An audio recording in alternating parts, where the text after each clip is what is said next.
এই প্রথমবার আমি গাড়ি নিয়ে এরকম ভাবে পড়ে গেলাম। আর এদিকে দেখো আমার পায়ে লেগ গার্ডের টিন ফুটো হয়ে গেছে। তো তাড়াতাড়ি করে দেখলাম যে আমার পায়ে কিছু হয়েছে কিনা। এদিকে আমার প্যান্টও ফুটো হয়ে গেছে দেখতে পাচ্ছ। তো চলো গাইস দেখা যাক প্রথম থেকে কি হয়েছিল। আর এই লাদাখে এসে তুমি একবারও পড়বে না তা কিন্তু হতেই পারে না। তো দেখতে পাচ্ছ এদিকে আমরা না বসে গল্প করছিলাম আর এই গাড়িটার একটু ভিডিও করছিলাম। ওদিকে দেখি বিশ্বদা নাকি গাড়ি নিয়ে পড়ে গেছে। তো দেখতে পাচ্ছ অলরেডি ওইখানে গাড়ি নিয়ে পড়ে গেছে, তাই দৌড়ে তাড়াতাড়ি করে আসলাম বিশ্বদাকে তোলার জন্য। আর গাড়ি নিয়ে পড়লো কিভাবে সেইটা বলছি তোমাদেরকে। মানে আমাদের গাড়িতে এত পরিমাণে লোড না, মানে অনেক লোড। এখন এখন এত লোডে যদি তুমি স্ট্যান্ড ফেলো, যদি একটু নিচু জায়গায় পড়ে যায় না, গাড়ির লোড সামলাতে পারবে না, একদিকে কাত হয়ে যায়। তাই বিশ্বদা গাড়িটাকে দাঁড় করাতে গিয়েছিল, তাই পড়ে গেছে। আর এই গাড়ি পড়ে যাওয়ার পরে একা একা টেনে তোলা তো অসম্ভব, তাই দুইজনে মিলে চেষ্টা করছে গাড়িটাকে উঁচু করার। আর এই জায়গাটা হলো অফ রোডিং, মানে আমাদের লে যাওয়ার এইটাই অফ রোডিং রোড। এইখান থেকে 30 থেকে 35 কিলোমিটার পুরো অফ রোডিং রোডে আমাদেরকে গাড়ি চালাতে হবে। তো এখানে বিশ্বদা বলছিল যে দেখো এরকম রাখতে গিয়ে আমি পড়ে গেছে। তো দেখো এটা পড়বে, স্বাভাবিক কোনো ব্যাপার না, কারণ এটা লাদাখে রাইড আসলে একটু একটু হবেই। বাট আজকে আমাদের একটু বেশি কিছু হয়ে গেছে, তো সেটা তোমরা পুরো ভিডিওটা দেখলে বুঝতে পারবে। কারণ এখানে তো কারোর কোনো ক্ষতি হয়নি, কিন্তু এর পরের বার পরে গিয়ে অনেকটা ক্ষতি হয়েছে। তো সেটা তোমাদেরকে বলবো কিভাবে হয়েছে। তার আগে আমি তাড়াতাড়ি করে এখান থেকে বেরোতে হবে, কারণ এই অফ রোড রোডটা যদি আমরা তাড়াতাড়ি শেষ না করতে পারি, আমাদেরকে এই ধুলো ধুলো পুরো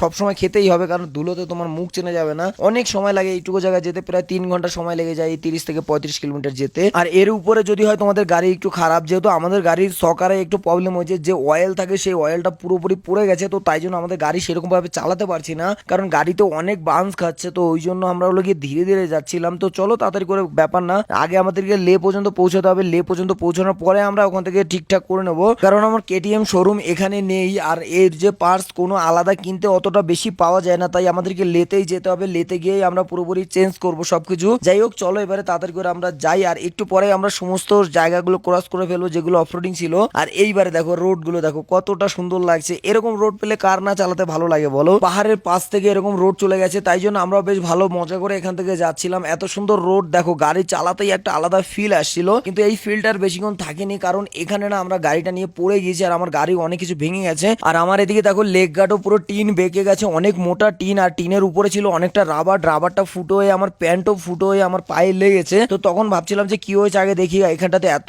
ঠান্ডা না, আমি বুঝতে পারছিলাম না। আর আমার এটা কি করে হলো আমি তোমাদেরকে বলি। এখানে না আমি পেছনে বসে না ভাবছিলাম একটুখানি ঘুমাবো, কারণ আমার একটু ঘুম পাচ্ছিল। আমি বললাম যে বিশ্বদা আমি একটু ঘুমাচ্ছি, জাস্ট একটু ঘুমিয়েছি। আর এত সুন্দর রোড না, রোডের পরেই ধুলো দেখো। এই জায়গাটাই একটুকুন জায়গাতে অনেক ধুলো ছিল। তো বিশ্বদাও বুঝতে পারিনি একটা মোড়ের পরে এরকম ধুলো আসলো। আর যখনই ধুলোটা আসলো তখন আর বিশ্বদা গাড়িটাকে সামলাতে পারেনি, কারণ আমি যেহেতু একটু ঘুমিয়েছিলাম আমিও বুঝতে পারিনি। আর আমি যদি না ঘুমাতাম আমি হয়তো পা ফেলে দিলে গাড়ি আর অতটা পড়তো না। আর এদিকে দেখো আমি যখনই পড়েছি নিচে একটা খোয়া ছিল, খোয়াটা আমার এই লেগ গার্ডের উপরে পড়েছে। আর এত জোরে পড়েছি যে টিনটা বেঁকে গিয়ে রাবার ফুট হয়ে আমার প্যান্ট ফুট হয়ে আমার হাঁটুতে লেগেছে। তো একটুখানি কম লেগেছে জাস্ট, তারপরও লেগ গার্ডটা ছিল বলে মানে আমার এতটা জোরে লাগেনি। যাই হোক গাইস তোমরাও এটা বলবো সবসময় সেফটি জিনিস পরে নিও। এদিকে দেখো লেগ গার্ডটা ফুটো হয়ে গেছে, তাই আমি দেখাচ্ছিলাম মানে এত মোটা টিন তাই ফুটো হয়ে গেছে। যদি আমার এই লেগ গার্ডটা না থাকতো পা তো পুরো ভেঙেই যেত। আর এদিকে দেখো আমার গাড়ির হলো গিয়ে হ্যান্ডেলের ওইটা ভেঙে গেছে আর পায়ের ওটা বেঁকে গেছে পুরোটা। তো ওই জন্য এখানে হয়তো তোমরা অতটা বুঝতে পারছো না, কিন্তু এইগুলো পুরো বেঁকে গেছে। আর একটু চলো তোমাদেরকে দেখাই কত লেভেলের ধুলো, মানে এত ধুলো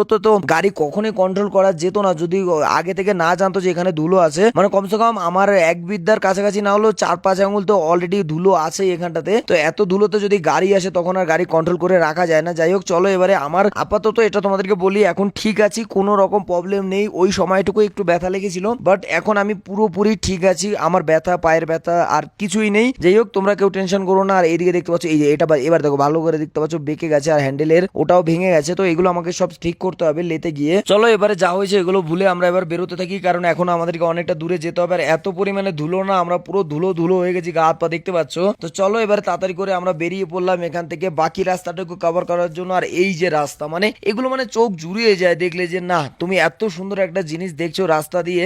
আর এখানে রাস্তা না পুরোপুরি সেম টাইপেরই অনেকটা। তোমরা হয়তো দেখে ভাববে যে এই ভিডিওটাই আগে দেখেছি, বাট এরকম রাস্তা অনেক আছে অনেক। তো এত সুন্দর রাস্তা আমরা অনেক মজা করে দেখছিলাম। আর গাইস তোমাদের কেমন লাগলো অবশ্যই কিন্তু কমেন্টে জানিও আমাদের এই লাদাখের ভিডিওগুলো, কারণ আমি তোমাদের কমেন্ট দেখি, সবার কমেন্ট, আর সবাই এত সুন্দর সুন্দর কমেন্ট করো। থ্যাংক ইউ সবাইকে। আর হ্যাঁ গাইস ভিডিওটা ভালো লাগলে অবশ্যই আমাদের এই পেজটাকে ফলো করে একটা লাইক করে দিও। এবারে চলো গাইস, এখন এখান থেকে যাওয়ার সময় না একটা জলের একটা জায়গা ছিল যেখানটাতে অনেকটাই গাড্ডা। তো এইখানেও বিশ্বদা আবার গাড়ি নিয়ে পড়ে গেছে দেখতে পাচ্ছ, ওই কর্নারে গিয়ে পড়ে গেছে। তো আমি তাড়াতাড়ি করে দৌড়ে গিয়ে বিশ্বদাকে তুলেছি, তাই বাকিটার দেখাতে পারিনি। আর গাইস তোমরা হয়তো এটা ভাবছো যে বিশ্বদা হয়তো অত ভালো গাড়ি চালাতে পারে না, আমি চালাই। তো না গাইস বিশ্বদা কিন্তু প্রপার গাড়ি চালাতে পারে। আমাদের গাড়ির যেহেতু সকারটা প্রবলেম তাই একটু আধটু পড়ে যাচ্ছিলাম আর কি। আর আমি গাড়ি চালাচ্ছিলাম না, কারণ আমি এই ফিল নিচ্ছিলাম, পুরো জায়গাটা দেখছিলাম নিলাম আর বিশ্বদা চালাচ্ছিল। তো তোমরাই বলো এত সুন্দর জায়গা যদি না দেখিয়ে ফিল না নি তাহলে কি ভালো লাগে। আর এদিকে দেখতে পাচ্ছ হাইয়েস্ট মোটরেবল পাসের ভিতরে একটা পাস যেটা হলো 17,482 ফিট। তো আমরা আগের দিন গেছিলাম 16,000-এ আর এটা হলো 17,000। বাট এখানটাতে না অনেক ঠান্ডা, তোমাদেরকে কি হলো খাতারনাক লেভেলের ঠান্ডা। তো যাই হোক এখানটাতে সবকিছু তো দেখলাম আর অনেকটা ভালো লাগলো যে আমরা এই জায়গাতে চলে আসলাম। আর এদিকে না আমি আবারও বলছিলাম যে আমার পায়ে একটুখানি ব্যথা ব্যথা করছে, ভাগ্যিস আমার পায়ে এই লেগ গার্ডটা ছিল তাই জন্য এতটাও কিছু হয়নি, তা না হলে তো আজকের এই পা পুরো ভেঙেই যেত। যাই হোক গাইস তোমাদেরকে আমি একটা কথাই বলবো, তোমরাও যারা যারা রাইড করবে কখনো এই পায়ের লেগ গার্ড খুলবে না। আমি অনেকটাই দেখেছি যারা পায়ের লেগ গার্ড খুলে গাড়িটা চালায় অনেকক্ষণ, তো আমরা তো কখনোই খুলি না। তারপরেও চলো গাইস কিছু একটা হলেও হয়তো একটু হলেও সেফটি তো হয়ই। এবারে চলো তোমাদেরকে একটু উপরটা ঘুরে দেখাই, কারণ এই উপরটা একটা মন্দির আছে যেখানটাতে পুজো হয় আর কি। চলো এবারে ঘোরাটোরা হয়ে গেল। এর পরের দিন আমরা লেতে এসে রাতে আর ভিডিও করিনি, তারপর আমি আমার গাড়িটাকে ঠিক করার জন্য নিয়ে আসলাম। দেখতে পাচ্ছ অলরেডি গাড়ির চাকা খুলে নিয়েছি আর গাড়িটাকে পুরোপুরি সার্ভিসিং করতে হবে। আজ আমি এখানে এসে পুরো সার্ভিসিং করব।